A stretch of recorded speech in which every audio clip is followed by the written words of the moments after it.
Комроншоҳи Усопириён паҳлавони маъруфи тоҷик пирӯзиаш дар гран-прии Анталияро ғолибияти тамоми мардуми Тоҷикистон хонд. Ӯ гуфт, ғолиб шудан дар Анталия вазнин буд ва танҳо машқу заҳматҳои зиёд барояш медали тилло овард.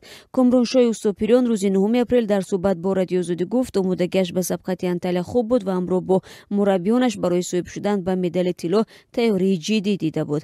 Барои мусобиқаи мазкур мо бо мураббиёнам Воҳид Сарлак ва Фаридун Устопиров нақшаи хубе кашидем, ки баъд аз машқҳои дастаҷамӣ баданро ҳамаҷониба омода кунем.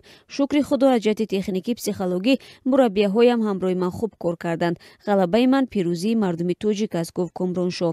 Ин паҳлавони маъруфи тоҷик афзуд дар сабқати гран-прии Анталия аз ҳама вазнин барояш сабқат дар финал бо қаҳрамони феълии ҷаҳон Нимания Маҷдов буд.